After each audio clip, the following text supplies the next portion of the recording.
علی بھائی، آج کا پہلا سوال ہے، آپ نے معراج النبی صلی اللہ علیہ صلی وآلہ اللہ وسلم علیہ والے وآلہ لیکچر میں وسلم صحیح بخاری اور صحیح مسلم کی احادیث کی روشنی میں یہ ثابت کیا تھا کہ مرنے سے پہلے کوئی مخلوق اپنے رب کا دیدار نہیں کر سکتی، جبکہ دوسری طرف کئی صوفیاء اور بزرگان دین کو خواب میں اللہ تعالیٰ کا دیدار نصیب ہوا ہے۔ کیا خواب میں اللہ تعالیٰ کو دیکھنا اسی دنیا کی زندگی میں ممکن ہے؟ پلیز تسلی بخش جواب دیجیے گا، شکریہ۔ شکریہ جی، آپ کی تسلی کرواتے ہیں انشاءاللہ تعالی۔ دیکھیں، ایک تو کیٹاگوریکل عقیدہ جو قرآن سے ہمیں ملتا ہے وہ یہ ہے کہ اس دنیا کی زندگی میں کسی شخص کا بیداری کے عالم میں سر کی آنکھوں سے اللہ کو دیکھنا یہ ناممکن ہے۔ اس حوالے سے کئی ایک دلائل ہیں، اس میں ٹاپ آف دا لسٹ دلیل وہ ہے جو سورۃ الاعراف میں ایک اولو العزم پیغمبر سیدنا موسیٰ علی نبینا وعلیہ الصلاۃ والسلام کے بارے میں آتا ہے، آیت نمبر 143 میں، کہ جب وہ کوہ طور پر اللہ تعالیٰ سے ملاقات کے لیے پہنچے تو اب ظاہر ہے کہ بار بار ملاقات کے بعد ان کے دل میں یہ شوق پیدا ہوا کہ میں اپنے رب کا دیدار بھی کروں، تو انہوں نے موقع غنیمت جانتے ہوئے اپنی ریکویسٹ پٹ کر دی کہ اے اللہ، میں تجھے دیکھنا چاہتا ہوں۔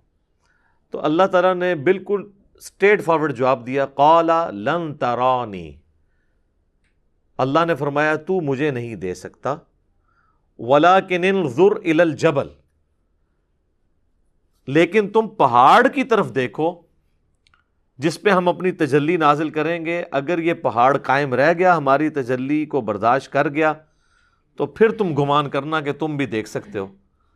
اور پھر اسی آیت میں آتا ہے کہ جب وہ پہاڑ پر اللہ نے تجلی فرمائی تو موسیٰ علیہ السلام اللہ تعالیٰ کو ڈائریکٹ دیکھنے کی وجہ سے نہیں بلکہ انڈائریکٹلی اس پہاڑ پہ تجلی جو پڑی اس کی وجہ سے بے ہوش ہو گئے، اور پھر جب ہوش میں ہے تو انہوں نے اللہ تعالیٰ کی طرف رجوع لائے کہ یہ تو ممکن نہیں ہے۔ اسی طریقے سے سورۃ الانعام کے اندر بھی اللہ تعالیٰ نے فرمایا ہے کہ لا تدرکہ الابصار، آنکھیں اس کے دیدار کا احاطہ نہیں کر سکتی، وہ ہر چیز کا احاطہ کیے ہوئے۔ تو ان آیات کی روشنی میں یہ چیز کلیئر ہے کہ یہ سر کی آنکھوں سے دنیا میں تو امپاسبل ہے۔ البتہ آخرت کی زندگی میں قرآن حکیم میں کئی ایک آیات ہیں جو اس کو سپورٹیو ہیں کہ ہر اہل ایمان کو اللہ تعالیٰ کا دیدار نصیب ہوگا۔ اس حوالے سے اہل تشیع کا اختلاف ہے، وہ آخرت میں بھی اللہ کے دیدار کے قائل نہیں ہیں، وہ سورۃ الانعام کی آیت کو جنرل مانتے ہیں ہمیشہ کے لیے، جبکہ اہل سنت کے ہاں قرآن حکیم سے کئی آیات سے رزلٹ ایسا نکلتا ہے، اور بخاری اور مسلم کی کئی احادیث اس کو سپورٹ کرتی ہیں کہ آخرت میں اہل ایمان کو، اہل جنت کو سب سے بڑی جو جنت میں نعمت ملے گی وہ اللہ کا دیدار ہے۔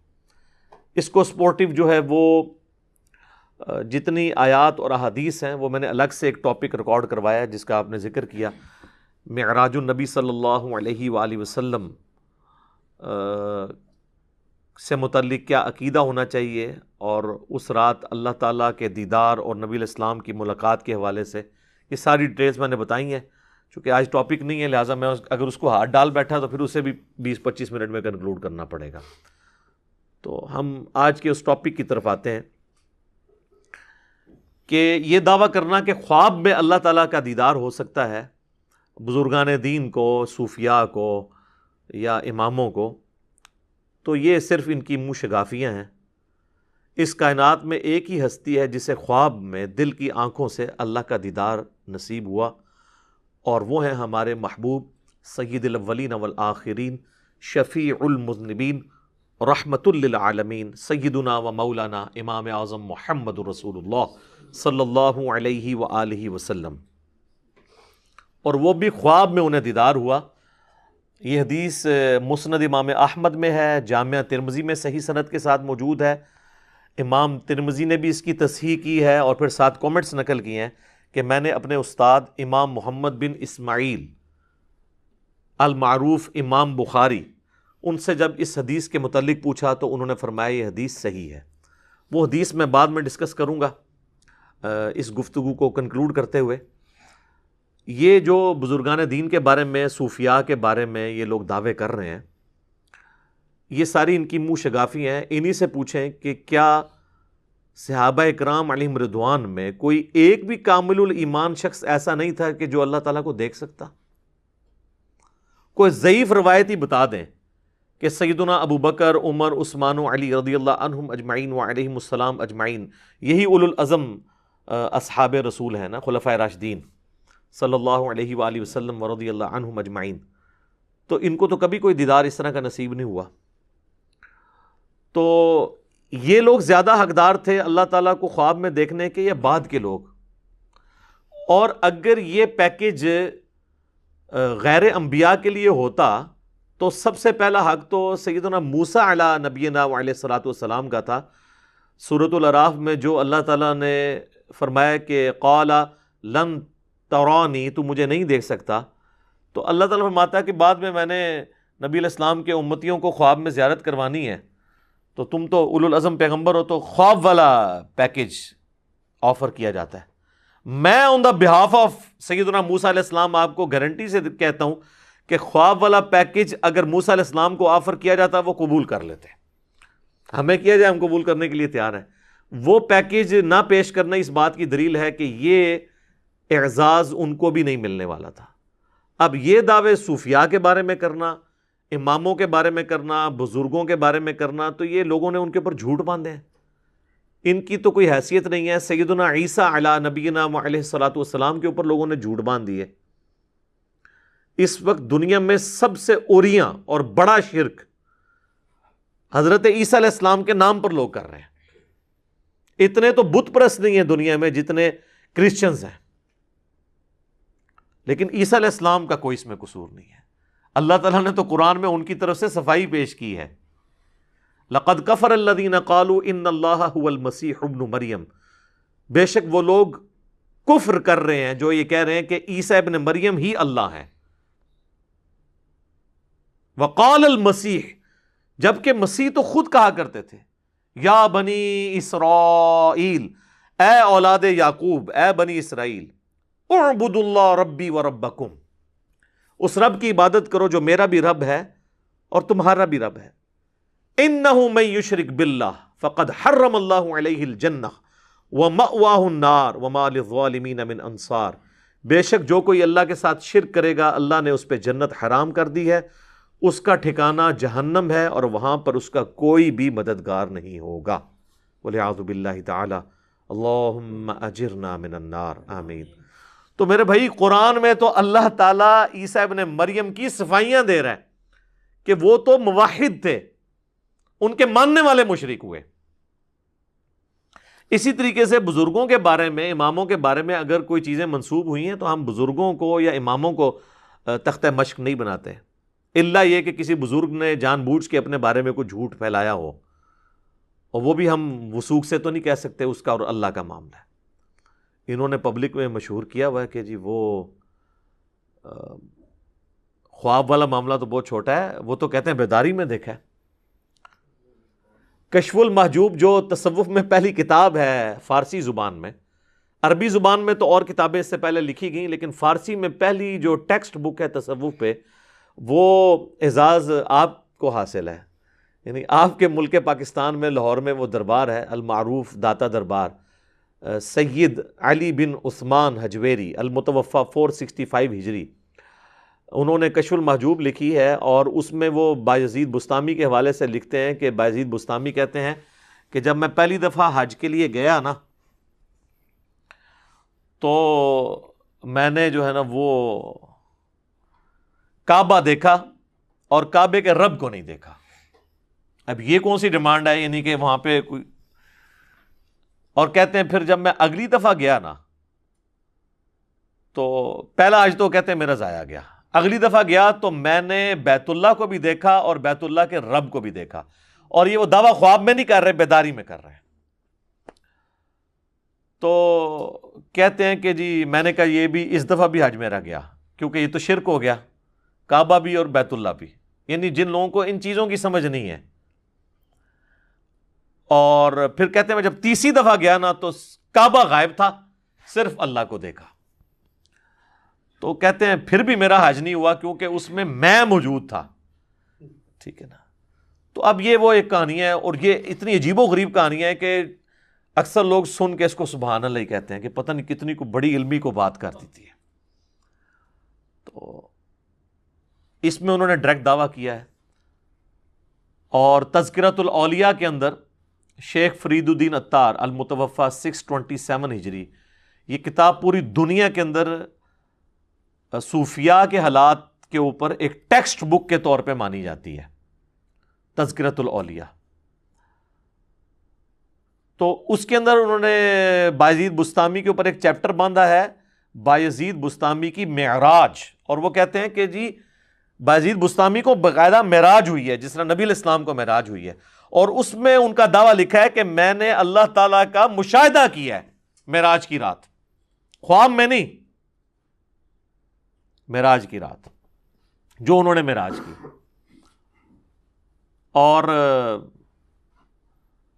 اس کے بعد پھر کشف المحجوب اگر آپ پڑھ کے دیکھیں تو اس میں بایزید بستامی کے بارے میں آتا ہے کہ وہ کہا کرتے تھے سبحانی سبحانی ما اعظم شأنی, میں پاک ہوں, میری شان کتنی بلند ہے. تو علی بن عثمان اجویری کہتے ہیں کہ اصل میں اللہ ان کے منہ سے بولتا تھا, کوئی شخص خود تو یہ نہیں کہہ سکتا اپنے بارے میں, تو وہ بولنے والی حق تعالیٰ کی زبان تھی بایزید کے منہ سے. اب یہ وہ عقیدہ ہے جو ہمارا نبی الاسلام کے لیے بھی نہیں ہے. ہم نبی صلی اللہ علیہ وآلہ وسلم کے قلب اطہر پہ قرآن کا نزول مانتے ہیں. ہم یہ نہیں کہتے کہ اللہ تعالیٰ رسول اللہ کے منہ سے بولتا تھا, بلکہ ہم کہتے ہیں اللہ تعالیٰ جو ان پہ نازل فرماتا تھا وہ وہی نبی علیہ السلام ارشاد فرماتے تھے. یہ عقیدہ تو ہمارا نبی علیہ السلام کے بارے میں بھی نہیں ہے. اور پھر تذکرۃ الاولیاء کے اندر بھی یہی ان کے دعوے لکھے ہوئے ہیں, اور وہ بھی یہی اسی قسم کی باطل تعویلات کرتے ہیں. اور پھر وہ تو ایک سٹیپ آگے چلے گئے نا, انہوں نے کہا کہ بایزید بستامی سے جب پوچھا گیا کہ بتائیں قیامت والے دن سب لوگ رسول اللہ کے جھنڈے کے نیچے ہوں گے یا آپ کے جھنڈے کے نیچے ہوں گے؟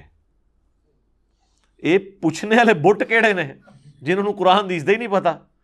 تو کہتے ہیں میں قسمیاں کہتا ہوں کہ محمد صلی اللہ علیہ وآلہ وسلم اور تمام انبیاء میرے جھنڈے کے نیچے ہوں گے.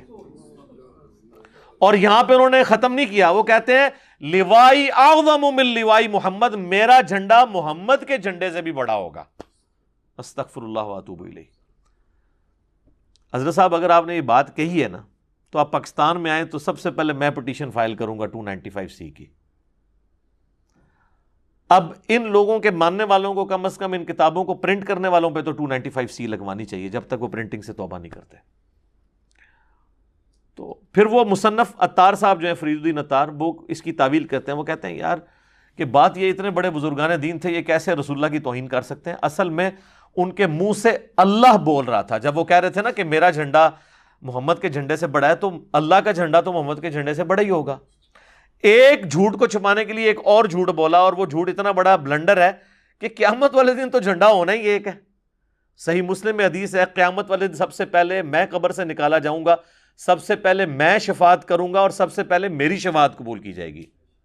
اور صحیح مسلم میں حدیث ہے کہ سب سے پہلے میں جنت کے دروازے پر جاؤں گا, دستک دوں گا, تو دستک کے اگینسٹ جواب آئے گا فرشتے کی طرف سے, کون؟ تو میں کہوں گا محمد. تو وہ مجھے کہے گا کہ مجھے اللہ کی طرف سے یہی حکم تھا کہ یہ جنت کا دروازہ سب سے پہلے آپ کے لیے کھلا ہے. یہ ہے کتابوں کا خدا, یہ ہے کتابوں کا پیغمبر, اور بابوں کا ریلیجن اب آپ دیکھ لیں. تو پھر ہم کیوں نہ عرض کریں کہ مرنے سے پہلے اے مسلمان کر لے اس پہ غور, کتابوں کا خدا اور ہے, بابوں کا خدا اور. کتابوں کا دین اور ہے, بابوں کا دین اور. کتابوں کا جہاں اور ہے, بابوں کا جہاں اور. تو ٹھیک کہتے ہیں نا وکھرا جہاں ہوتا ہے, تو وکھرا یہ نظر آ رہا ہے وکھرا جہاں ہے. حتیٰ کہ بخاری اور مسلم دونوں میں حدیث ہے, نبی علیہ السلام نے فرمایا انا سید الاولین والآخرین, میں جتنے گزر چکے, جتنے قیامت تک آئیں گے, تمام کا سردار ہوں, اور اللہ کے حضور میں ان کا خطیب بنوں گا. یہ ہے کتابوں کا دین. اور دوسری طرف بایزید بستامی المتوفی 261 ہجری, ابو یزید بستامی, یزید ابا جی, تو 261 ہجری میں فوت ہوئے ہیں، اور میرے امام مسلم بھی 261 ہجری میں فوت ہوئے ہیں۔ ان کا نام ہے ابو الحسین مسلم بن حجاج القشیری۔ اور میں جو حدیثیں بیان کر رہا ہوں نا کہ قیامت والے دن لوگ میرے جھنڈے کے نیچے ہوں گے، میں شفاعت کروں گا، وہ امام مسلم لے کر آئے ہیں۔ کیسے ویسے میچ ہوا ہے کام؟ ابو یزید 261 ہجری والے اور ابو الحسین 261 ہجری والے، بالکل دونوں کے عقیدے ڈیفرنٹ ہیں۔ یہ ہے کتابوں کا دین اور وہ ہے بابوں کا دین۔ ہاں آپ کہہ لیں، کہنے کو تو دین سب کا اسلام ہے، لیکن کتابوں کا جہاں اور ہے، بابوں کا جہاں اور۔ اسلام کو صوفیاء بھی کلیم کر رہے ہیں، سلفی بھی کر رہے ہیں، بریلوی دیوبندی اہل حدیث شیعہ سب کر رہے ہیں، کتابوں میں دین دیکھنا ہے کیا ہے۔ تو یہ تو میں نے آپ کو اس لیے بتایا کہ یہ بیداری کے یہ لوگ دعویٰ کر رہے ہیں۔ اچھا، وہ تذکرۃ الاولیاء میں انہوں نے یہ بھی لکھا ہے کہ بایزید بستامی کے بارے میں جنید بغدادی فرمایا کرتے تھے کہ ان کا اولیاء میں وہی مرتبہ ہے جو جبرائیل علیہ السلام کا فرشتوں میں ہے، یعنی اولیاء کے سردار کون ہیں؟ بایزید بستامی، جیسا کہ فرشتوں کے سردار ہیں۔ تو شیخ عبد القادر جیلانی تو فارغ ہو گئے، بیک وقت تو دو نہیں ہو سکتے نا، اور حقیقت یہ ہے کہ یہ دونوں ہی فارغ ہیں۔ اولیاء اللہ کا سردار امت کے اندر کوئی ہے نا تو وہ ابو بکر، عمر، عثمان و علی ہیں رضی اللہ عنہم اجمعین وعلیہم السلام اجمعین، کیونکہ غیر نبی کے اوپر یہی کیٹیگری ہے نا اولیاء اللہ کی۔ تو کہانی ہے، شیخ عبد القادر جیلانی رحمۃ اللہ علیہ کو تو پتہ بھی نہیں ہوگا میرے ساتھ انہوں نے کیا کچھ کیا ہے۔ تو بال یہ جو ٹائٹل انہوں نے دیا تھا وہ بھی انہوں نے خود کتابوں میں چھین لیا ہوا ہے خود ہی۔ اچھا، یہ تو تھا بیداری۔ اب خواب میں آپ کو بتاتا ہوں جو ان کے کلیم ہے۔ آپ ذرا امام حنیفہ کے تعارف کے اوپر کتابیں پڑھیں نا حنفیوں کی، تو وہ کہتے ہیں جی 100 دفعہ اللہ کی زیارت کی ہے۔ اچھا جی، فضائل اعمال شیخ زکریا کاندلوی صاحب کی، اس میں آپ فضائل قرآن والا چیپٹر نکال لیں نا، فضائل اعمال کا، اس میں وہ لکھتے ہیں کہ ایک رات امام احمد بن حنبل کو اللہ تعالیٰ کی خواب میں زیارت ہوئی۔ تو احمد بن حنبل نے سوال کیا کہ اے اللہ، میں تیرا قرب حاصل کرنا چاہتا ہوں، سب سے آسان ذریعہ کیا ہے؟ تو اللہ تعالیٰ نے فرمایا کہ قرآن۔ سر یہ قرآن، اگر اللہ فرما رہا ہے کہ قرآن میرے تک پہنچنے کا ذریعہ ہے تو اس کے بعد تو کوئی گنجائش نہیں رہتی۔ وہ کہتے ہیں کہ احمد بن حنبل نے آگے سے پوچھا کہ یا اللہ، سمجھ کے یا بغیر سمجھ کے؟ یار قرآن اللہ نے اس لیے نازل کیا تھا کہ لوگ آگے سے یہ سوال کریں گے کہ سمجھ کے کہ بغیر سمجھ کے؟ یہ مردے بخشوانے کا ذریعہ تھا، اور وہ احمد بن حنبل جسے عربی بھی آتی ہے اسے یہ کہنے کی کیا ضرورت ہے؟ یہ چور نے اپنی لنگوٹی چھوڑی ہے۔ یہ سمجھے کہ احمد بن حنبل جو ہے نا کوئی جنوبی پنجاب سے تھے یا کے پی سے تھے کہ جن کو پشتو آتی تھی اور عربی آتی نہیں تھی۔ ظاہر ہے وہ فضائل اعمال زیادہ تر کے پی میں پڑھی جا رہی ہوتی ہے نا، تو وہ آپ فضائل اعمال جو پڑھ رہے ہیں نا کے پی والے ہمارے پٹھان بھائی، ان کو بتائیں کہ احمد بن حنبل پٹھان نہیں تھے، وہ اگرچہ عجمی تھے لیکن عربی ان کی مادری لینگویج تھی۔ تو آگے سے کہتے ہیں اللہ تعالیٰ نے کہا کہ چاہے سمجھ کے پڑھ چاہے بغیر سمجھ کے پڑھ۔ یعنی قرآن اس لیے نازل ہوا ہے، یعنی پورے کا پورا قرآن اس کے اگینسٹ کھڑا ہے۔ صرف سورۃ الانعام کی جو آیت نمبر 19 ہے، وَأُوحِيَ إِلَيَّ هَذَا الْقُرْآنُ لِأُنذِرَكُمْ بِهِ وَمَنْ بَلَغَ۔ اے نبی فرما دو قرآن میں نے اس لیے نازل کیا کہ اس کے ذریعے نصیحت کرو، اے نبی تم ان کو بھی، اور جس تک یہ پہنچ جائے کتاب اس کے ذریعے نصیحت کرے۔ تو نصیحت جو ہے وہ سمجھ کے ہوگی یا بغیر سمجھ کے؟ فَذَكِّرْ بِالْقُرْآنِ مَنْ يَخَافُ وَعِيدٍ، اے نبی قرآن کے ذریعے لوگوں کو نصیحت کریں جو اللہ کی دھمکی سے ڈرتے ہیں۔ تو قرآن تو سراپا ہدایت ہے، یہ سمجھ کے یا بغیر سمجھ کے۔ اور یہی وجہ کہ پھر آپ کو یہ لوگ جو ہے نا وہ یہی کہتے نظر آئیں گے جی میں اتنے سپارے پڑھتا ہوں تو میں اتنے، اور وہ بھی فضائل اعمال کے اندر لکھا ہوا ہے کہ جی ایک بزرگ تھے روزانہ 3 قرآن پڑھتے تھے، اور پھر ایک اور کے بارے میں لکھتے ہیں کہ وہ 8 قرآن پڑھا کرتے تھے روزانہ کے۔ 8 قرآن روزانہ کے پڑھنا کیا پاسبل ہے؟ بغیر سمجھ کے بھی نہیں پڑھے جا سکتے۔ یہ تو اس کے ساتھ کوئی اس کا تعلق ہی نہیں بنتا، بغیر سمجھ کے بھی 8 قرآن نہیں پڑھے جا سکتے۔ سر آپ کو 15 سے 20 منٹ تو چاہیے نا ایک سپارہ پڑھنے کے لیے بغیر سمجھ کے۔ تو آپ ذرا کیلکولیشن کر لیں کہ 8 قرآن کیسے پڑھے جا سکتے ہیں؟ 24 گھنٹے میں سونا بھی ہے، کھانا پینا بھی ہے، ٹائلٹ بھی ہے، سب کچھ چیزیں جڑی ہوئی ہیں. صحابہ نہیں پڑھ سکتے تھے. صحیح مسلم میں حدیث ہے، بخاری میں بھی اس کا کچھ حصہ موجود ہے کہ نبی علیہ السلام فرمایا تم میں سے کسی کی استطاعت ہے کہ رات میں تہائی قرآن پڑھ لے؟ صحابہ نے کہا یا رسول اللہ ہم میں کون ایسی استطاعت رکھ سکتا ہے؟ تو آپ نے فرمایا کہ سورہ اخلاص تہائی قرآن کے برابر ہے. تو صحابہ نے تو نہیں کہا کہ بھئی ہمارے جو گھوڑے کے سم سے جو خاک اڑے گی وہ کسی ہمارے گھوڑے کی نتنوں میں بیٹھے تو کوئی بزرگ اس کو نہیں پہنچ سکتا، تو جب بزرگ 8 قرآن پڑھیں گے تو ہم کیوں نہیں پڑھ سکتے یا رسول اللہ؟ کہانی ہے نا، جو مرضی بیان کرو. جو میں کہتا ہوں صحیح مسلم میں وہ حدیث ہے کہ بنو سلمہ جو ہے مسجد نبوی کے قریب شفٹ ہونے لگے. نبی علیہ السلام نے ان کا جھمگٹا دیکھا. آپ نے فرمایا کیا ارادہ ہے؟ کہ یا رسول اللہ اتنی دور سے آتے ہیں اپنے گاؤں سے تو جماعت رہ جاتی ہے، چاہتے ہیں آپ کے پاس شفٹ ہو جائیں. اتنی دور سے مشقت کر کے پیدل چل کے آنا پڑتا ہے. تو آپ نے فرمایا کہ جتنے قدم چل کے آتے ہو نا اتنی نیکیاں تمہارے نامہ اعمال میں لکھی جاتی ہیں. تو انہوں نے پھر دوبارہ شفٹ ہو گئے وہ، اور انہوں نے ارادہ ترک کر دیا. تو میں کہتا ہوں یار یہ تو کہتے ہیں بزرگ جو ہے وہ ایک نماز مکے پڑھتے ہیں، دوسری مدینے پڑھتے ہیں، روحانی طور پہ تیسری بیت المقدس. صحابہ کو تو اپنے گھر مدینے کے گاؤں سے شہر میں شفٹ کرنے پڑ رہے ہیں. نبی علیہ السلام کو تو بقول ان کے کہنا چاہیے تھا کہ بھئی آنے میں تکلیف ہوتی ہے تو اڑ کے آ جایا کرو. تمہارے گھوڑے کے نتنے میں بیٹھنے والی خاک سے بھی گئے گزرے جو بزرگان دین ہوں گے وہ تو اڑا کریں گے، تو تم نہیں اڑ سکتے؟ سر یہ کتابوں کا دین ہے. کتابوں کا دین بابوں کے دین سے بالکل مختلف ہے. جب تک یہ بابے نہیں نہ اکھڑتے اس وقت کتابیں نہیں ان کے اندر داخل ہوں گے. اب تو اللہ کا شکر ہے اکھڑ گئے ہیں، اب تو کبھی کوئی یاد کرواتا ہے تو یاد آتا ہے. تو ادروائز تو اللہ کا شکر ہے کہ یہ سارا کے سارا معاملہ کلیئر ہو گیا. اچھا پھر فضائل مال کے اندر انہوں نے نا صرف یہاں پہ دروازہ نہیں بند کیا قرآن کو سمجھنے کا، انہوں نے اس کو مزید انشور کیا اور انہوں نے کہا کہ قرآن پاک جو ہے نا اس کی تفسیر کے لیے، اس کو سمجھنے کے لیے 15 علوم چاہیے تاکہ بالکل انشور ہو جائے کہ کوئی ترجمے کی طرف جائے ہی نہ. اور وہ گنواتے گنواتے 14 علوم تک جب پہنچے ہیں نا، اور جب 15واں لکھا ہے تو لکھا 15واں وحی ہے، گاڈ گفٹڈ، کہتے ہیں اللہ کی طرف سے. جو ہم کہتے ہیں نا نبوت وحی ہے، ولایت کسبی ہے، یہ 2 ٹرمز ہیں. یعنی جو آپ محنت کر کے حاصل کر سکتے ہیں اسے کہتے ہیں کسبی، یہ کسب حلال. تو نبوت کسبی نہیں ہے، وحی ہے جسے اللہ تعالیٰ دے. تو وہ کہتے ہیں 15واں علم جو ہے وہ وحی ہے. وحی نہیں، وحی ویسے ہسٹری بڑھا ہے، وحی. تو اب وہ کون شخص دعویٰ کر سکتا ہے کہ میرے پاس وہ وحی علم ہے؟ تو اگر کوئی 14 علوم سیکھ بھی لے، ایون ویسے تو ان کے لوگوں کو 14 کے انعام بھی نہیں آتے ہوں گے، تو وہ پھر کہیں گے جی 15واں تو پھر بھی تہاڈے کول کوئی نہیں ہے کیونکہ تہاڈا فرقہ دوسرا ہے. تو یہ سب انہوں نے کہانیاں ہرڈلز رکھی تھی. قرآن کے دشمن ہیں، ایسے دشمن ہیں کہ کوئی بیچارہ اگر قرآن لے کے بیٹھے نا ترجمے سے پڑھنے کے لیے تو پہلی اس پہ قدغن یہ لگائیں گے جی بغیر وضو کے آپ قرآن کو ہاتھ نہیں لگا سکتے. اب تو خیر ٹچ سکرین موبائل نے مسئلہ حل کر دیا ہے، وہ تو یہ بھی مانتے ہیں کہ اس کو آپ ہاتھ لگا سکتے. وضو کر کے کوئی بیٹھ جائے گا تو کہے کہ آپ نے ڈائریکٹ نہیں پڑھنا،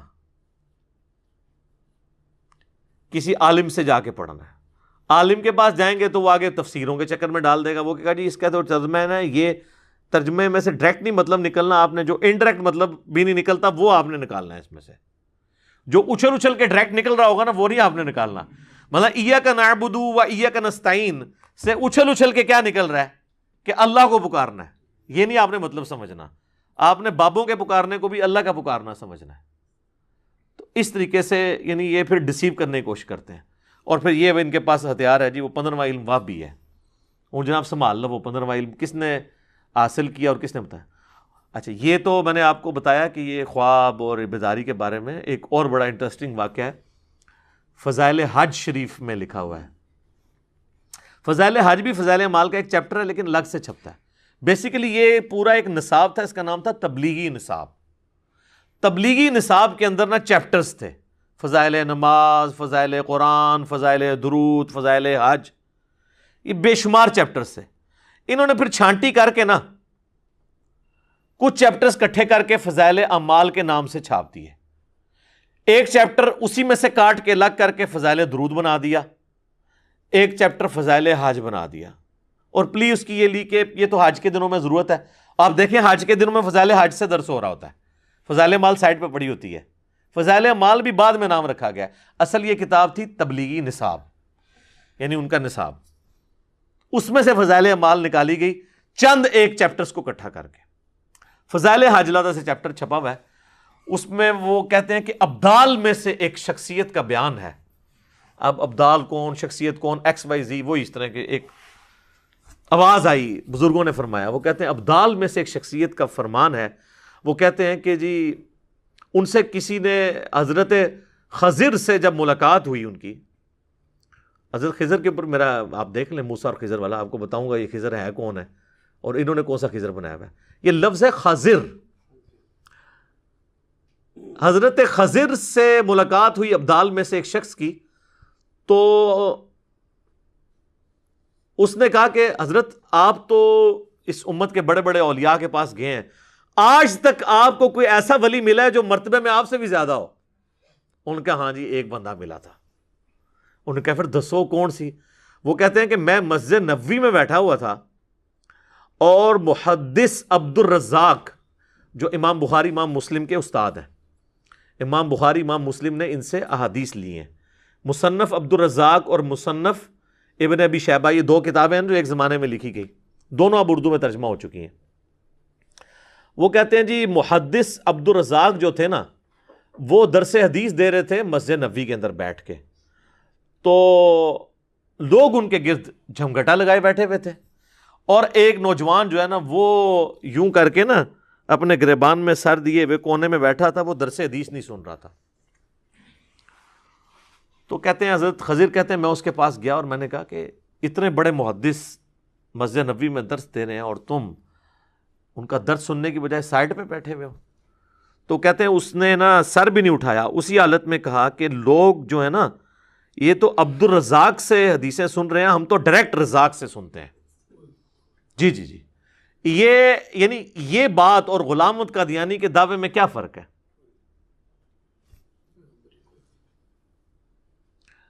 تو اچھا وہ خضر کہتا ہے میں پریشان ہو گیا، اس نے کہا اچھا بتاؤ کہ اگر تم اتنا ہی سمجھتے ہو اپنے آپ کو تو بتاؤ میں کون ہوں؟ تو وہ کہتے ہیں کہ جی اس شخص نے سر اٹھائے بغیر کہا کہ اگر میں غلطی پر نہیں ہوں نا تو تم خضر ہو۔ ویسے جو اس کو ذرا مرچیں لگا کے لکھتے ہیں نا، تو وہ کہتے ہیں جی انہوں نے جناب نا اینج نگاہ اتے اٹھائی، پھر انہوں نے تھلے دیکھا، پھر سجے ویکھیا اینج کر کے، پھر کھبے ویکھیا، پھر سامنے دیکھا، پھر اپنے آپ نے دیکھا۔ انہوں نے کہا جی بھئی میں نے دیکھا ہے نہ خضر اس وقت اوپر ہے نہ نیچے ہے، نہ دائیں مجھے نظر آیا دور تک نہ بائیں، یا تو خضر ہے یا میں ہوں، تو میں تو ہے نہیں ہوں، تو ہی ہے۔ اے رے کوارڈینیٹس انہوں نے لوکیٹ کیتے نے، اوندے اوندے پہنچ گئے ہو، لبدے لبدے۔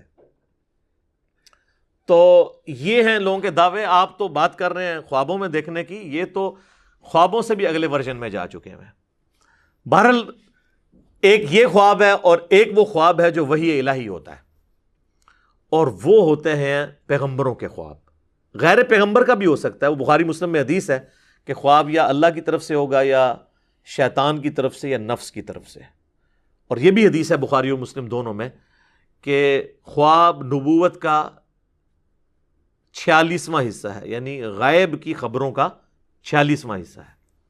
اور صحیح بخاری میں حدیث موجود ہے کہ میری وفات کے بعد اب غائب کی خبروں سے صرف خواب والی جو ڈومین ہے یہ باقی رہ گئی ہے۔ اور وہ بھی ساتھ فرمایا جو نیک خواب ہیں اللہ تعالیٰ دکھائے گا، مبشرات باقی ہیں اور وہ نیک خواب۔ البتہ بخاری اور مسلم میں جو یہ ہے نا نبوت کا 46واں حصہ ہے، یہ غیر انبیاء کے لیے بھی خواب آ سکتا ہے، لیکن جب نبی کو خواب آتا ہے نا اس میں شیطان کی دخل نہیں ہوتی۔ سورہ الصافات کی آیت نمبر 103، 102، 103 کے اندر حضرت ابراہیم علیہ السلام کو خواب میں اللہ تعالیٰ نے حکم دیا تھا اپنے بیٹے کی قربانی کا۔ یہ تو بہت بڑا ایک ڈیسیژن تھا نا، ایک بندہ مارنا ہے آپ نے، تو وہ خواب وہی الہی تھا اور وہ ایگزیکیوٹ کرنے پہنچ گئے، وہ تو پھر اللہ تعالیٰ نے اس کے بدلے میں ایک فدیہ نازل فرما دیا۔ تو یہ اس بات کا ثبوت ہے کہ نبی کو جب خواب آئے اس میں شیطان کی دخل نہیں ہوتی۔ ہمارے محبوب صلی اللہ علیہ وآلہ وسلم کو بھی ایک خواب آیا جس میں اللہ تعالیٰ کی زیارت ان کو نصیب ہوئی، جس سے بات سٹارٹ ہوئی تھی۔ وہ خواب صحیح سند کے ساتھ مسند امام احمد میں ہے، جامعہ ترمذی میں ہے. امام ترمذی نے اس حدیث کو حسن صحیح کہا. اس پہ ترا یہ کہ امام ترمذی نے کہا کہ میرا استاد جو ہے امام بخاری محمد بن اسماعیل سے جب میں نے اس حدیث کے بارے میں پوچھا تو انہوں نے فرمایا یہ حدیث بالکل صحیح ہے، اگرچہ بخاری میں نہیں ہے، لیکن امام بخاری کی تصحیح امام ترمذی نے اپنے استاد کی نقل کر کے اس پہ پکی مور لگا دی. اس حدیث کو مسند احمد کی تحکیم کرنے والے شعیب ارنوت رحمۃ اللہ علیہ نے بھی صحیح کہا. ترمذی کی تحکیم کرنے والے شیخ البانی اور شیخ زبیلی زئی نے بھی اس کو صحیح کہا، یعنی امت نے اس کو ایکسیپٹ کیا. اور یہ حدیث مشکات کے اندر آپ کو شروع میں مل جائے گی، کتاب المساجد چیپٹر میں، نماز پڑھنے کے مقامات والے چیپٹر میں، کیونکہ اس حوالے سے بھی اس میں ایک ذکر موجود ہے. 748 نمبر ہے جی مشکات میں اس کا، اور ترمذی میں ہے 3235. اس حدیث کا ویسے ٹیسٹ یہ ہے کہ میں اسے ورڈ بائی ورڈ پڑھوں، اور اس میں ایک دعا بھی ہے، وہ ہم کوشش کریں گے کہ اس کے نیچے ڈسپلے کریں. نبی علیہ السلام نے حکم فرمایا کہ میرا یہ خواب سچا ہے، میرے امتیوں تک پہنچاؤ تاکہ وہ یہ دعا یاد کریں. یہ اللہ سے بہت بڑی دعا ہے جو نبی علیہ السلام نے اس خواب میں مانگی ہے. معاذ ابن جبل کہتے ہیں کہ ایک روز رسول اللہ صلی اللہ علیہ وآلہ وسلم ہمیں نماز فجر پڑھانے کے لیے تشریف نہ لائے. قریب تھا کہ ہم سورج کے طلوع ہونے کا مشاہدہ کر لیتے. پھر آپ بہت تیزی سے تشریف لائے، چنانچہ نماز کے لیے اقامت کہی گئی. رسول اللہ صلی اللہ علیہ وآلہ وسلم نے اختصار کے ساتھ نماز پڑھائی. پس جب آپ صلی اللہ علیہ وآلہ وسلم نے سلام پھیرا تو با آواز بلند فرمایا کہ اپنی اپنی جگہوں پر اسی طرح بیٹھے رہو. پھر آپ علیہ السلام ہماری طرف متوجہ ہوئے اور فرمایا کہ میں ابھی تمہیں بتاتا ہوں کہ میں تمہیں نماز پڑھانے کے لیے کیوں نہیں آیا. یعنی وہ آپ کی وہ جو نیند تھی وہ غفلت کی وجہ سے نہیں تھی. میں رات کو بیدار ہوا، وضو کیا، جس قدر مقدر میں تھا میں نے نماز پڑھی، پھر مجھے اونگ آنے لگی حتیٰ کہ وہ مجھ پر غالب ہو گئی. تب میں نے اپنے رب تبارک و تعالی کو بہترین صورت میں دیکھا خواب میں. صلاۃ بر محمد وآل محمد، اللہم صلی علی محمد وعلی آل محمد. چنانچہ اس نے فرمایا محمد. میں نے عرض کی میرے رب حاضر ہوں. اچھا ایک مسئلہ تو کلیئر ہوا نا. یہ جو آپ کو بعض بریلوی علماء کہتے ہیں نا کہ کبھی اللہ تعالیٰ نے یا محمد نہیں کہا، یا رسول اللہ، یا ایھا المدثر، یا ایھا الرسول یہ کہا ہے. قرآن تک تو یہ بات ٹھیک ہے، لیکن بخاری مسلم میں جو حدیث شفاعت ہے، سب سے پہلے لوگ حضرت آدم کے پاس جائیں گے، پھر باقی انبیاء سے ہوتے ہوئے اینڈ پہ حضور کے پاس آئیں گے، اور نبی علیہ السلام فرماتے ہیں میں سجدے میں گروں گا. وہاں پہ بھی الفاظ ہیں یا محمد اپنا سر اٹھاؤ، یا رسول اللہ نہیں ہے. یہ کتنی بڑی انہوں نے جھوٹ مشہور کیا ہوا ہے. بھائی اللہ اور بندے کا معاملہ ہے، اللہ اور بندے کا کوئی احترام والا رشتہ ہے اس اعتبار سے کہ پروٹوکول دینا ہے. بندہ تو بندہ ہے، اللہ اللہ ہے. وہ کہتے ہیں نہیں، نبی علیہ السلام کو کبھی اللہ نے بھی نہیں یا محمد کہا. اس حدیث میں بھی بخاری مسلم میں بھی یا محمد ہے، یہ ترمذی میں بھی. میں نے عرض کیا میرے رب میں حاضر ہوں. فرمایا یہ فرشتے کس چیز کے بارے میں بحث و مباحثہ کر رہے ہیں؟ میں نے عرض کیا میں نہیں جانتا. اللہ تعالیٰ نے 3 مرتبہ ایسے ہی فرمایا، یعنی بار بار مجھ سے پوچھا. پھر نبی علیہ السلام فرماتے ہیں کہ میں نے اللہ کو دیکھا کہ اس نے اپنا ہاتھ میرے کندھوں کے درمیان رکھا، حتیٰ کہ میں نے اس کے انگلیوں کی پوروں کی ٹھنڈک اپنے قلب اور سینے میں محسوس کی، اور میرے سامنے ہر چیز واضح ہو گئی. یعنی اب یہ جو اللہ تعالیٰ کے ہاتھ یا انگلیوں کے پورے کا ذکر ہے نا، اس کے لیے ہم یہ تشبیہ بھی نہیں بیان کریں گے. قرآن میں واضح ہے لیس کمثلہ شیء، یہ متشابہات ہے. نہ ہم جہمیہ ہیں کہ ہم ان کی تعویلات کرنا شروع کر دیں، نہ ہم مجسمہ ہیں کہ ہم کوئی اللہ کے لیے جسم مان لیں، نعوذ باللہ.